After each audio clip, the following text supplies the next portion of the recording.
Vamos a leer Primera Tesalonicenses, capítulo 3. Vamos a empezar desde el versículo 1 para, para, para, para contexto. Dice así la palabra de Dios en Primera Tesalonicenses 3, 1.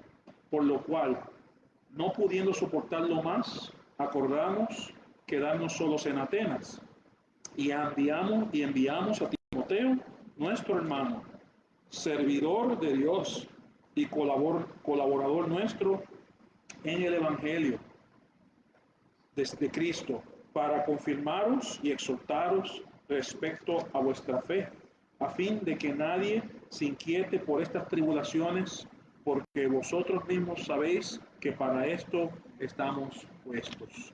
Y seguimos con el tema, ¿verdad? Hablamos acerca de los que sirven en la iglesia, los que tienen responsabilidad de liderato, los que los que ayudan, los ministros o diáconos, los ancianos o pastores. Y yo quisiera ahora, hemos hablado del servicio que ellos hacen, de sus cualidades personales, de sus cualidades espirituales, y hablamos de la obra que se hace. Ahora quiero hablar cómo es esa obra, ¿verdad? O cómo se hace esa obra. Eso es lo que quisiera hablar. ¿Y qué tipo de obra se hace, verdad?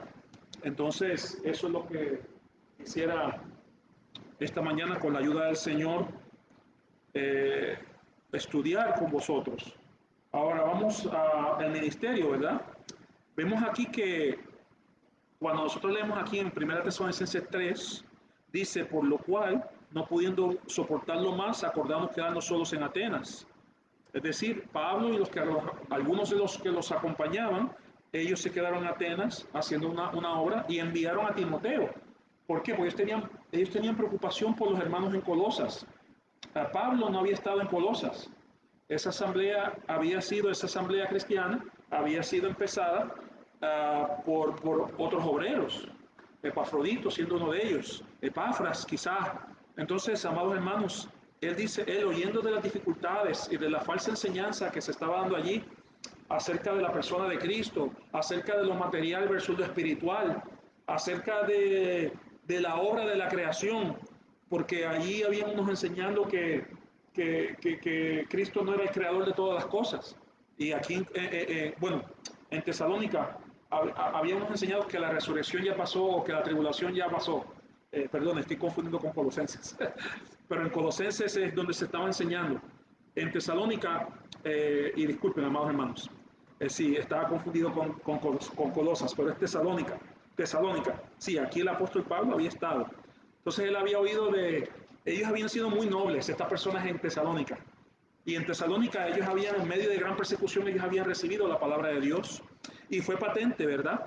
Fue patente en el sentido de que fue patente o evidente cómo el Señor obró en los corazones de ellos, ¿verdad? Porque cuando él empieza la epístola a los tesalonicenses, él dice, acordándonos sin cesar delante del Dios y Padre nuestro, de la obra de vuestra fe. Entonces él ve que la fe se mostraba a través de la obra de ellos, del trabajo de vuestro amor, y esa obra se hacía en amor, y de vuestra constancia en la esperanza en nuestro Señor Jesucristo. Entonces en ellos había fe, esperanza y amor. Estos tres, y el mayor de ellos es el amor, como dice Corintios capítulo 13. Entonces eso eran marcas indubitables de que aquí habían personas que habían sido tocados por Dios. Y él dice, ¿verdad? El versículo 6 del capítulo 1, y vosotros venisteis a ser imitadores de nosotros y del Señor. Entonces, Pablo, como ministro del Evangelio, Timoteo como ministro del Evangelio, Silvano como ministros del Evangelio, ellos habían sido ejemplo para estas personas cuando fueron a predicar el Evangelio. Y estas personas no recibieron el Evangelio solo de palabra, sino con poder, dice él también. Y ese poder es el poder del Espíritu manifestado en una vida transformada. Una vida en donde Cristo había crecido y el yo había menguado. Una vida completamente transformada a la imagen del Hijo de Dios, no una vida conformada a este mundo. Entonces, y dice aquí, vinisteis a ser imitadores de nosotros y del Señor, recibiendo la palabra en medio de gran tribulación. en grandes dificultades, en grandes angustias, en grandes aflicciones. Entonces, este es el cuadro, el contexto en que Pablo está escribiendo esto. Y ellos, habiéndose quedado en Atenas, ellos envían a Timoteo. Y fíjense cómo se le llama a Timoteo. A Timoteo se le llama nuestro hermano. Y también servidor de Dios, siervo de Jesucristo y colaborador nuestro. Y aquí vemos un ministerio, es el Evangelio. El Evangelio son las buenas nuevas del Señor, ¿verdad? Las buenas noticias. El Evangelio de Cristo. El apóstol Pablo dice en Romanos capítulo 1, porque no me avergüenzo del Evangelio de Cristo, porque es poder de Dios para salvar a los pecadores. Entonces, amados hermanos, nosotros podemos ver aquí que eso es una de las esferas de servicio en las que el Señor ha puesto, y el Señor da esos dones para capacitar a aquellos que han de trabajar ahora. En cuanto al Evangelio, el apóstol Pablo le exhorta a Timoteo, haz obra de evangelista. Entonces a todos nos toca hacer. No todos somos evangelistas, mas a todos nos toca hacer obra de evangelista. El evangelista, a veces hay personas que han sido dotadas con el evangelio, han sido dotadas para predicar el evangelio, y ellos te predican el evangelio de cualquier texto en la Biblia, con facilidad. Obviamente han sido dotados por el Espíritu de Dios para eso. Me acuerdo un hermano que aprecio mucho, que es misionero en Centroamérica. Una vez lo escuché predicar el evangelio en Génesis capítulo 4, y fue uno de los mejores mensajes evangelísticos que yo escuché en mi vida. Y comenté con un hermano joven al que tengo mucho aprecio también, que estaba allí en esa reunión, una reunión especial que se hicieron allá en El Salvador. Y fue bonito, ¿verdad? Uh, y ahí en Génesis 4 nos narra la historia de Caín y cómo él construyó su ciudad y sus hijos y cómo siguieron. Y fue uno de los mejores mensajes del Evangelio. No, diría, típicamente no va a predicar el Evangelio ese texto, pero amados hermanos, el Evangelio de Cristo se puede predicar en el Antiguo Testamento tanto como en el Nuevo, ¿verdad? Y esa fue la Biblia que usaron los apóstoles. Ellos no tenían el Nuevo Testamento, ellos tenían solo el Antiguo. Cuando Pablo fue a predicar, tanto a los judíos como a los gentiles, él le habló, esa fue la Biblia que él cargaba.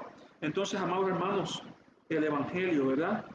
Ese es uno de los ministerios. Ahora, hay otro, y y fíjense cómo él lo apela. Hay dos títulos ahí para Timoteo: hermano, servidor de Dios, que es lo mismo que siervo de Dios, y colaborador. ¿Por qué? Porque Dios no nos ha puesto a nosotros como llaneros solitarios, ¿verdad? Y yo sé que en el mundo hoy día, en la tradición cristiana o en la cristiandad, muchas veces pues se tiene a hombres que son casi llaneros solitarios, ¿verdad? Y la actitud de muchas congregaciones es, bueno, a él se le paga, a él se le da, él hace todo, él visita, él ora, él estudia la Biblia, él hace esto, él hace lo otro. Y verdad, sabemos que todos somos siervos de Dios, sabemos que todos somos colaboradores, es decir, Dios no hizo superhombres o supermujeres o mujeres maravillas para que nosotros fuéramos solos. Es importante, primeramente cuando Adán estaba solo, le dio una ayuda idónea para que lo ayudara. Entonces, desde el principio Dios ha provisto eso, somos colaboradores, ¿verdad? Entonces, amados hermanos, eso es muy importante. Eso que vemos aquí, eso es en cuanto al servicio. Colaborador, somos hermanos, somos familia en Cristo. Nuestra prioridad es la familia espiritual. Número 2, somos colaboradores. Y número 3, todos somos siervos de Dios. Entonces, y esos son, ¿verdad? Los nombres que se le da a los creyentes ahí. Como el Señor Jesucristo le dijo, no llaméis a nadie Padre en la tierra, porque uno es vuestro Padre que está en los cielos y todos vosotros sois hermanos. Entonces, y eso es lo que la palabra de Dios nos enseña, ¿verdad? Y bueno, ¿qué más podemos ver nosotros en el ministerio? Vamos a Primera de Pedro capítulo 5 y versículo 2. Primera de Pedro capítulo 5 y versículo 2. Primera de Pedro capítulo 5 y versículo 2. Bueno, vamos a hacer el 1 también, por conexión o contexto, ¿verdad? Primera de Pedro, capítulo 5, 1. Vamos a leer ahí.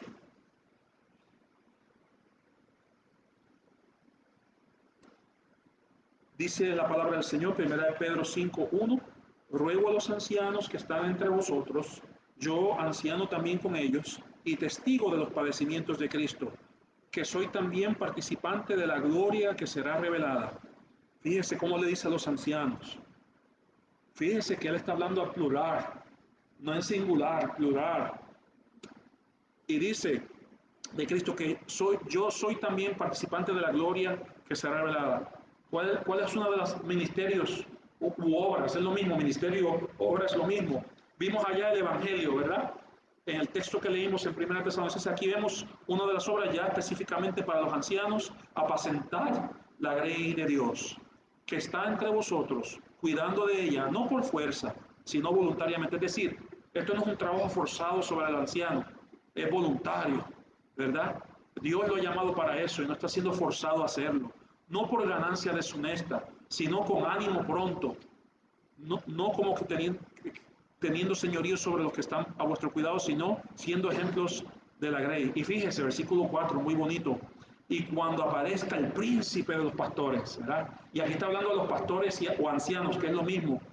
Y cuando vosotros recibiréis la corona incorruptible de gloria, ¿verdad? Entonces, vemos que la otro ministerio es apacentar. Apacentar es lo mismo que pastorear, ¿verdad? Es llevar alimento, es llevar a los lugares de aguas, a los pastos verdes. Y eso obviamente es metafórico, ¿verdad? Obviamente nosotros no vamos a estar aquí saliendo en fila a comer pasto, ¿verdad? Pero es la palabra de Dios, es el ministerio de la palabra de Dios, es el cuidado de la doctrina, el cuidado de las personas, ¿verdad? Ese es otro ministerio que existe, ya más específicamente para pastores o ancianos. Y vamos a ver cuál es el fundamento de ese ministerio. El fundamento del Evangelio es que esa es la grata noticia. Eso es lo que se tiene que proclamar, como leyó nuestro hermano esta mañana en 1 Corintios capítulo 15, que Cristo murió por nuestros pecados conforme a las Escrituras y fue sepultado y resucitó al tercer día conforme a las Escrituras. Ese es el mensaje. Me acuerdo un amado hermano en Costa Rica me estaba diciendo, hermano, estamos predicando el Evangelio enfrente de su casa. Él pone una carpa enfrente de su casa, invita gente, él tiene un patio grande. Y allí nosotros predicábamos a los vecinos, a inmigrantes de Nicaragua que venían allí, etcétera, etcétera. Y él me dijo, nos sentamos a la sala después de la reunión y él me estaba diciendo, es importante en el mensaje del Evangelio, no solo el hecho que Cristo murió y que derramó su sangre, pero también Él resucitó. ¿Y porque resucitó? Todos resucitarán. Algunos a vida y otros a muerte, ¿verdad? Entonces, amados hermanos, el fundamento de esa obra de Cristo de predicar el Evangelio es el amor a las almas perdidas. Ahora vamos a ver cuál es el fundamento de la obra de apacentar o pastorear a la grey o al rebaño de Dios. Vamos a Juan capítulo, Juan capítulo 21. Juan capítulo 21. Y versículo 15. Juan capítulo 21 y versículo 15. Juan capítulo 21 y versículo 15.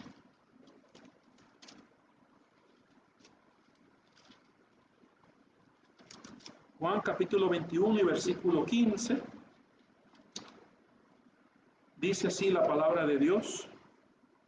Cuando hubieron comido, Jesús dijo a Simón Pedro, Simón, hijo de Jonás, ¿me amas más que estos? Le respondió, sí, Señor, tú sabes que te amo. Él le dijo, apacienta a mis corderos. Volvió a decirle la segunda vez, Simón, hijo de Jonás, ¿me amas? Pedro le respondió, sí, Señor, tú sabes que te amo. Le dijo, pastorea mis ovejas. Le dijo la tercera vez, Simón, hijo de Jonás, ¿me amas? Pedro se entristeció de que le dijese la tercera vez, ¿me amas? Y le respondió, Señor, tú lo sabes todo, tú sabes que te amo. Jesús le dijo, apacienta mis ovejas. ¿Cuál es el fundamento para esa obra, ese ministerio? Es el amor a las ovejas, es el amor al pueblo de Dios. Pero como consecuencia del amor a Cristo primero, él le pregunta, Simón, hijo de Jonás, ¿tú me amas? ¿Me amas tú de verdad? Si tú me amas, entonces vas a amar a las ovejas, así como yo las amé también, ¿verdad? Y eso, de nuevo, el fundamento, ¿verdad? Otra obra, la de apacentar a las ovejas. El apóstol Pablo tenía ese amor también hacia, hacia, hacia el pueblo de Dios. Vamos a Hechos capítulo 20, Hechos capítulo 20 y versículo 28. Hechos capítulo 20 y versículo 28.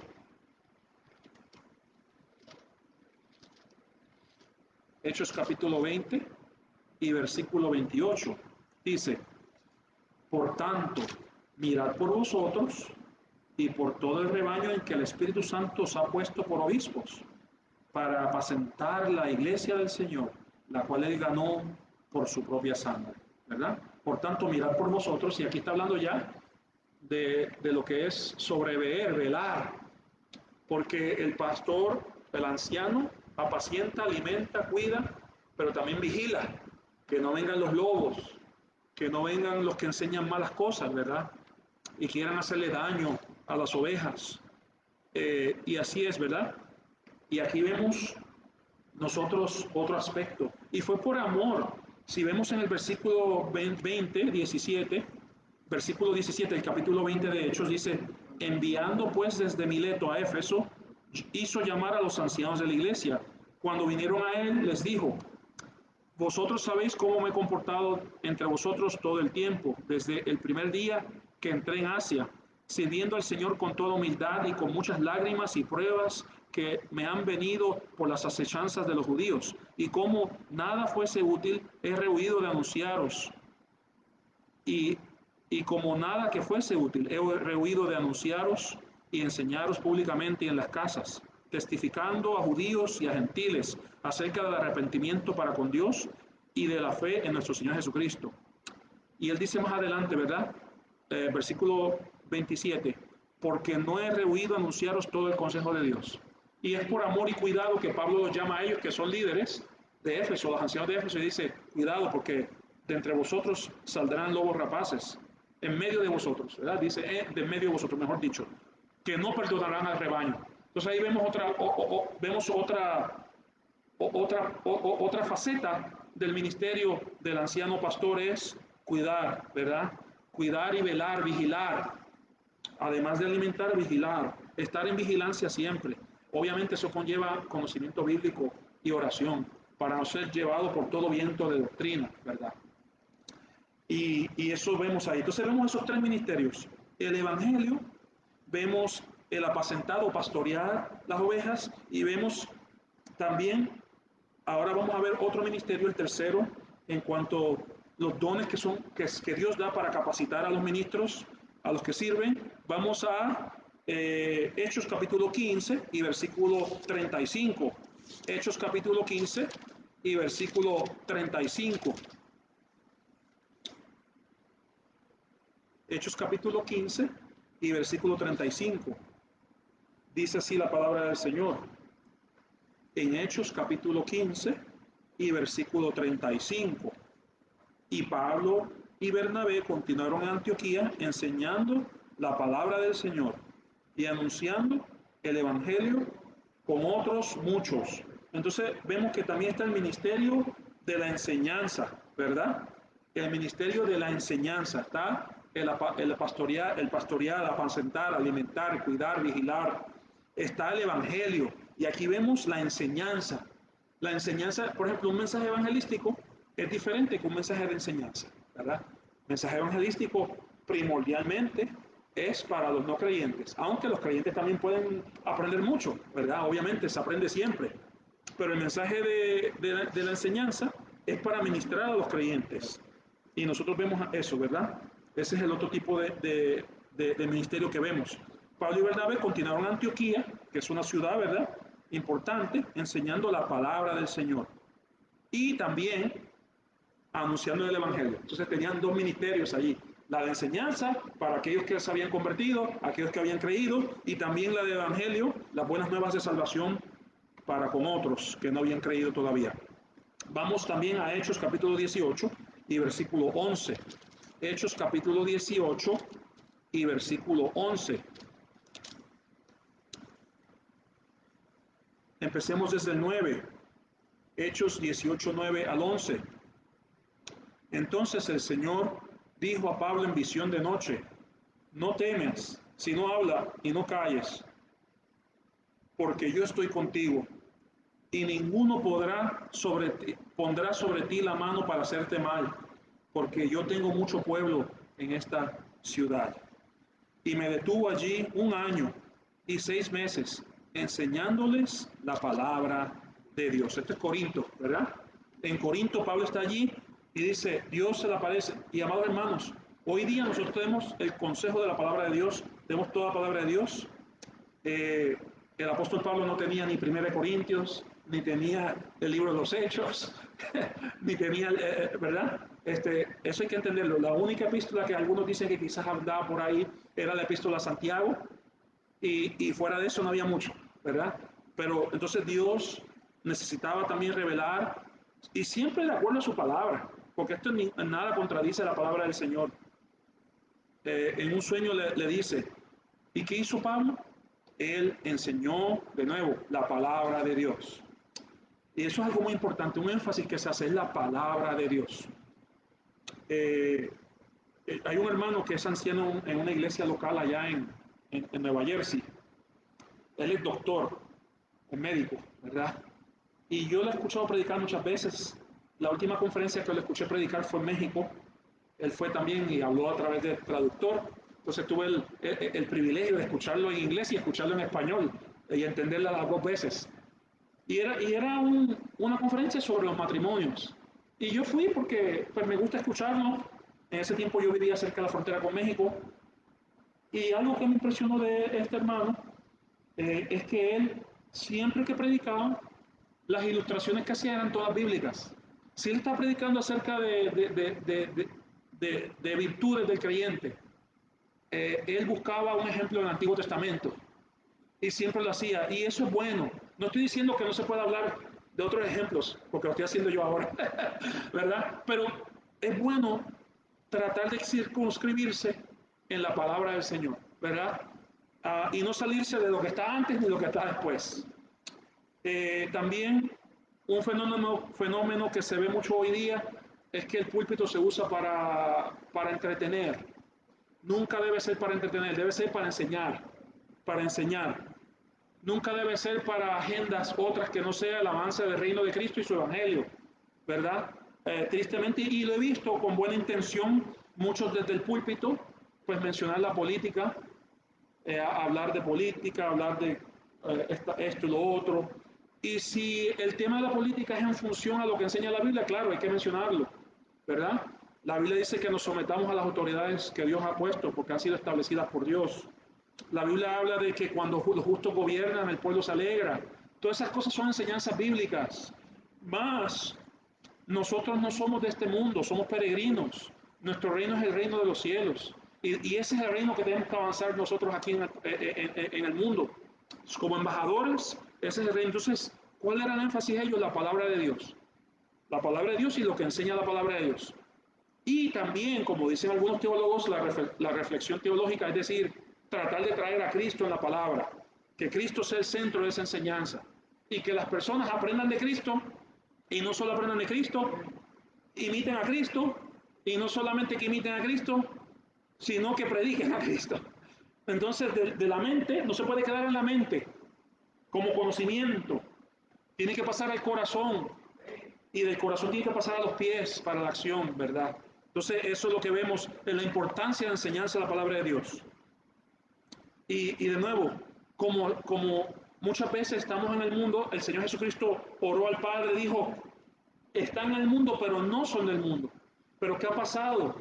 A veces el mundo se ha metido en la iglesia y con el afán de alcanzar personas y llenar el local, se han empezado a hacer actividades y a cambiar doctrina y hacer cosas para que sea atractivo al mundo. Pero no, el pecador tiene que ser atraído a Cristo, no a que nosotros tenemos lo más cerca al mundo posible para entretener a la gente y que la gente se acerque. Y la palabra de Dios es bien clara, ¿verdad? Se predica la palabra de Dios. y se medita, se glorifica a Cristo por medio de la predicación, por medio de la oración, por medio de la cena del Señor, por medio del bautismo. Cuando somos bautizados, estamos representando a Cristo, que morimos con Él y revivimos con Él. Todo es acerca de Él, amados hermanos. Entonces, ¿qué hizo? Él se quedó, se detuvo 1 año y 6 meses enseñándoles la palabra de Dios, ¿verdad? Y eso es bien importante. ¿Qué mejor ocupación que pasarlo en la palabra del Señor? Vamos también a Hechos capítulo 13 y versículo 1. Hechos capítulo 13 y versículo 1.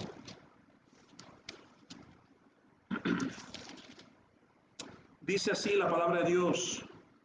Había entonces en la iglesia que estaba en Antioquía profetas y maestros: Bernabé, Simón, el que se llama Níger, Lucio de Cirene, Manaén, el que se había criado junto con Herodes el tetrarca, y Saulo. Ministrando estos al Señor y ayunando, dijo el Espíritu Santo: apartadme a Bernabé y a Saulo para la obra a que los he llamado. Entonces, amados hermanos, vemos que qué bonito cuando en una iglesia local el Señor ha levantado dones, ¿verdad? Y no todos estos hombres tenían los mismos dones, pero vemos aquí varios en esta iglesia en Antioquía, esta asamblea cristiana en Antioquía. Se mencionan varios hombres aquí, ¿verdad? Bernabé, Simón, el que se llamaba Níger, Lucio de Cirene, Manaén, el que se había criado junto con Herodes el tetrarca, y Saulo. Aquí vemos hombres de diferentes trasfondos, ¿verdad? Aquí vemos un hombre que se crió con un rey, con Herodes, y el Señor lo salvó. Y Herodes no era una persona muy buena, pero se crió con él, y el Señor lo sacó y lo salvó. Y vemos a diferentes, ¿verdad? A Lucio de Cirene, a Níger. Níger significa negro, y nosotros podemos ver que era una persona de otro lugar. Entonces Dios llamó a diferentes personas. Y también vemos a Simón y a Bernabé, judíos. Y vemos a Saulo, judío también, ¿verdad? Entonces, amados hermanos, y uno de Cirene, ¿verdad? Uno diferente también. Es decir, Dios de todos los hombres ha llamado y los capacita. Y el Espíritu Santo escogió a Bernabé y a Saulo, que después lo conocemos como Pablo, ¿verdad? Y para la obra, para el ministerio. Entonces, qué bueno es cuando en una iglesia Dios puede levantar hombres para el ministerio de la palabra del Señor. Ahora, ¿cómo van a ministrar estos hombres? Hemos hablado qué tipo de ministerios hay, específicamente el del pastorado, de los ancianos que velan, que vigilan, que cuidan, que alimentan. Vemos el evangelista y los colaboradores, los que sirven al Señor, cómo colaboran en el evangelio. ¿Y sabe qué? Colaborar en el evangelio no es solamente el que predica desde el púlpito. Colaborar en el evangelio es todo hermano y toda hermana que se pone en la puerta, que llama, que ayuda, que invita, que reparte un tratado. Todos esos son colaboradores en el evangelio. Y también el ministerio de enseñanza, y aquí más específicamente aquellos que Dios ha dotado para la enseñanza, ¿verdad? Entonces, ahora, ¿cómo ministrar? Vamos a 1 de Pedro, capítulo 4. 1 de Pedro, capítulo 4, versículo 10. 1 de Pedro, capítulo 4 y versículo 10. Dice así la palabra del Señor. 1 de Pedro, capítulo 4, versículo 10.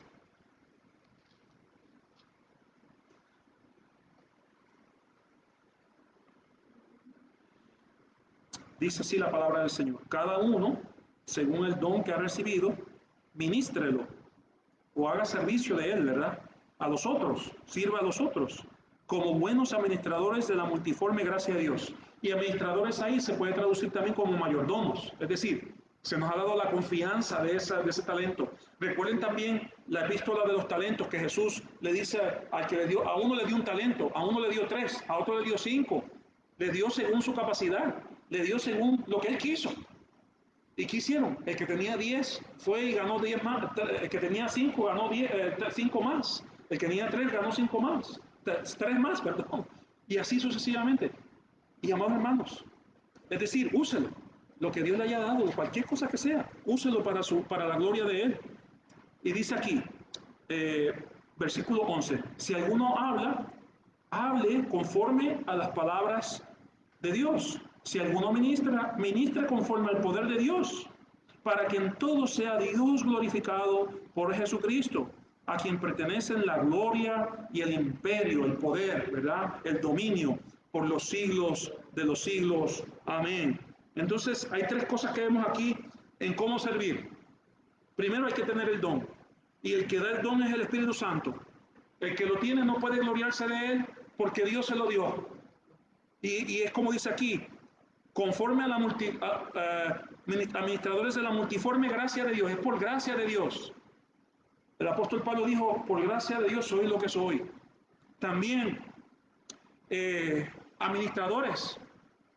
En 1 Corintios capítulo 4 dice, es necesario que el administrador sea hallado fiel. El administrador de lo que Dios le ha dado tiene que ser fiel al Señor. Y hay tres cosas que vemos aquí acerca de ya el ministerio de la palabra, ¿verdad? Ahora hablamos del servicio y ahora vamos a hablar del que habla, del que da el ministerio de la palabra. Hay tres cosas que se dicen aquí sobre él, ¿verdad? Vamos a la primera parte del versículo 11. Si alguno habla, hable conforme a las palabras de Dios. Tiene que tener un mensaje de parte de Dios. Tiene que tener un mensaje que viene de la palabra de Dios. Tiene que hablar conforme a las palabras de Dios. No conforme a concupiscencias o agendas o a cualquier otra cosa, ¿verdad? Tiene que ser conforme a las palabras de Dios. También tiene que ser conforme al poder que Dios da, ¿verdad? Segunda cosa, que ministre, y esto aquí acerca del ministro, de los que sirven en cualquier servicio, conforme al poder que Dios da. Es decir, yo no puedo hacer la obra de Dios conforme a mis fuerzas o conforme a mis habilidades, no, según el poder que Dios da. Él es el que pone a mí, en mí ese poder, ese querer, esa capacidad. Él es el que lo hace. Y la tercera cosa, el fin de todo este servicio y de toda esta enseñanza debe ser, que dice aquí, para que en todo, la tercera parte del versículo, para que en todo sea Dios glorificado por Jesucristo, a quien pertenece la gloria y el imperio por los siglos de los siglos. Amén. Entonces, el fin, amados hermanos, no es glorificar a hombres, no es llamar la atención a hombres, es que Cristo sea glorificado. Y como consecuencia, eso nos ayuda a nosotros a salir allá y a ser embajadores de Cristo, y a predicar el Evangelio de Cristo, y a compartir las buenas nuevas de salvación, y a vivir la vida que Cristo quiere que nosotros vivamos. Es verdad, el ministerio no se acaba aquí solo, aquí en estas cuatro paredes. El ministerio es allá. Que la gente pueda ver a Cristo en nosotros. Que la gente pueda escucharle a Cristo. Que la palabra de Cristo more abundantemente en nuestros corazones. Tanto así que la gente diga, este solo habla de Cristo. ¿Verdad? Es como el hombre enamorado de su novia, que se va a casar con ella, su prometida. ¿De quién habla? De ella. A sus padres le habla de ella. Y piensa en ella. Y anda caminando casi volando por las nubes, pensando en ella, ¿verdad? Así el que está ocupado con Cristo, el que está ocupando con Cristo, anda hablando de Cristo, anda viviendo como Cristo, anda pensando en sus palabras, tomando en cuenta a Dios, ¿verdad? Será como árbol plantado junto a corrientes de agua, cuya hoja no cae, y dará su fruto en su tiempo. Y ese fruto será manifiesto, y ese fruto va a ser de beneficio para otros. Así también dice rama fructífera José, ¿verdad? Dice a Jacob, allí en Génesis capítulo 49, cuyos vástagos se extienden sobre el muro. Y los vástagos de esa rama fructífera, es decir, tienen influencia a ambos lados de la cerca. No solamente dentro de la propiedad, pero fuera también. Y ese fruto se derrama por allá. Y el vecino dice, ay, puedo coger un poquito de uvas o de mangos. Ah, sí, están a tu lado, cógelos. ¿Verdad? Ese árbol fruto, ese fruto dentro del pueblo de Dios y también fuera es de beneficio para aquellas almas que se pierden y puedan buscar del Señor por medio del testimonio, ¿verdad? Yo conozco un hermano en Venezuela que fue salvo por el testimonio de una hermana y ella ni siquiera hablaba, pero él decía, esta mujer es diferente, ella no es como las demás, no habla como las demás, no viste como las demás, sus prioridades son diferentes. Entonces, amados hermanos, ella no tuvo que pararse en un púlpito a predicar. Su conducta fue suficiente para atraerlo a él a la iglesia. Qué hermoso, ¿verdad? Según el poder que Dios da. El que ministra, ministre según el poder que Dios da. Y todo para la gloria de Dios. Sea que comamos o bebamos, como dice Corintios capítulo 10, que lo hagamos todo para la gloria del Señor. Y todo lo que hagáis, hacedlo para el Señor, de corazón para el Señor, y no para los hombres. Colosenses 3:23. Todo para su gloria, ¿verdad? Ahora, vamos a ver qué pruebas hay, ¿verdad? De que la enseñanza, en cuanto a la enseñanza que el Señor da, tiene tres cosas que deben ser muy importantes. Vamos a 1 Corintios capítulo 14 y versículo 3. 1 Corintios capítulo 14 y versículo 3.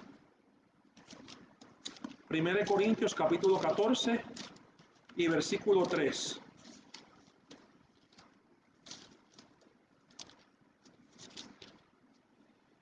Dice así la palabra del Señor. 1 Corintios capítulo 14 y versículo 3.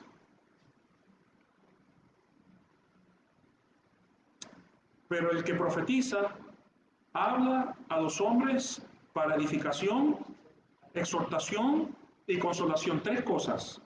Ahora, cuando habla aquí de profeta, vamos al versículo 1, dice, seguir el amor, de nuevo, el fundamento es el amor, y procurar los dones espirituales, pero sobre todo que profeticéis.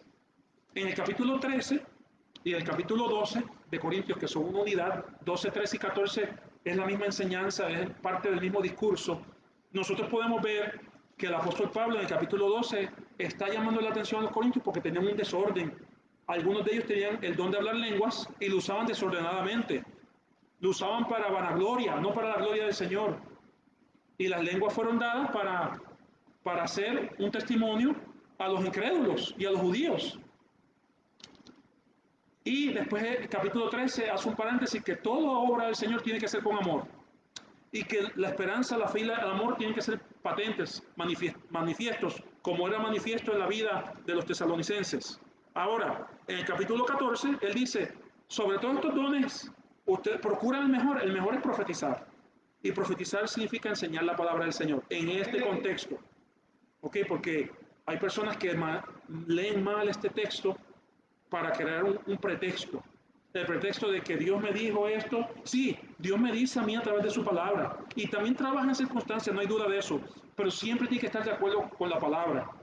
Hay soñadores. La Biblia dice que tengamos cuidado con soñadores, que se pasan soñando y casi siempre sueñan cosas que les convienen a ellos, ¿verdad? Casi nunca es cosas para edificación, para la exhortación o para la consolación de las personas. Casi siempre es cosas acerca de ellos, que yo soñé que yo necesitaba un avión, que yo soñé que me regalaban un carro. Yo he escuchado predicadores decir eso, tristemente. Yo soñé que me ganaba la lotería. Hay gente aún que dice eso, ¿verdad? Pero amados hermanos, el que profetiza, el que enseña la palabra de Dios, hay tres pruebas de que esto es útil para la grey del Señor, ¿verdad? No para traer discípulos a sí mismo, sino para el crecimiento de la iglesia del Señor. Y cuando hablamos de edificación, hablamos de la enseñanza, ¿verdad? Instrucción para el alma, ¿verdad? Instrucción espiritual. Eso es lo que nos habla la edificación. La iglesia se habla de ella como un edificio y que cada uno vea cómo sobreedifica. Y esa edificación es un cuerpo espiritual. Esa edificación tiene que ser espiritual. Instrucción para el alma, para el espíritu. También nos habla de exhortación.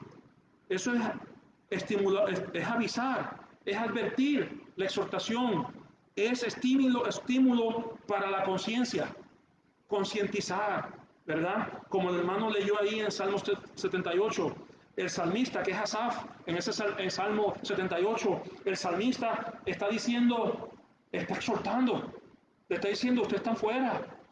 Eso es exhortación, avisar la conciencia, que nuestra conciencia se despierte.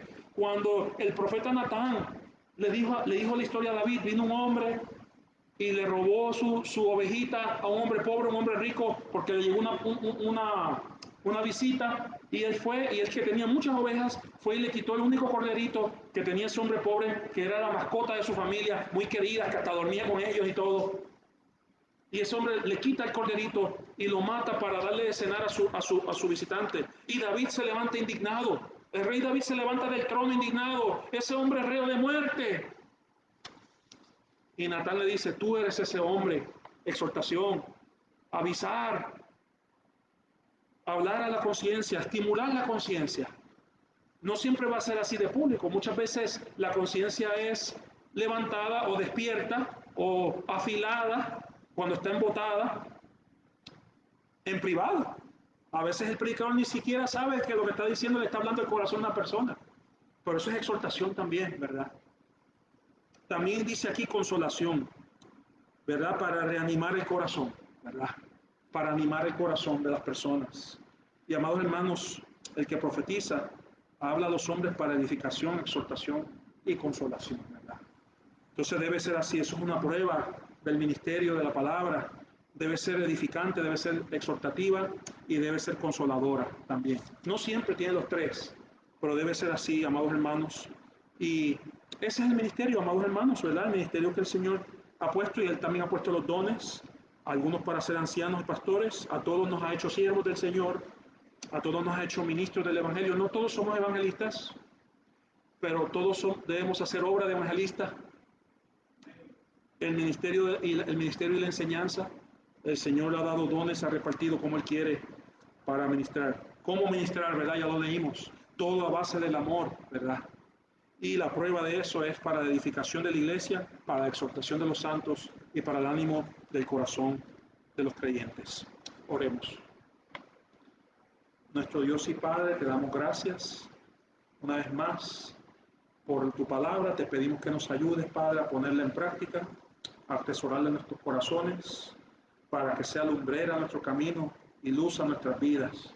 Y así, Padre, te damos gracias por el Señor Jesucristo, por tu Espíritu que también nos alumbra, el Espíritu que el Señor Jesucristo envió para consolarnos, para alumbrarnos las Escrituras, Padre. Y te damos gracias por el Señor Jesús, por su obra en la cruz, y te pedimos que podamos ser fuente de bendición para otros, que te damos fruto dignos para que puedan ser de bendición para otros. Y así, Padre, gracias por tu palabra, pedimos tu ayuda, camino a nuestros hogares y tu bendición. En el nombre del Señor Jesucristo. Amén.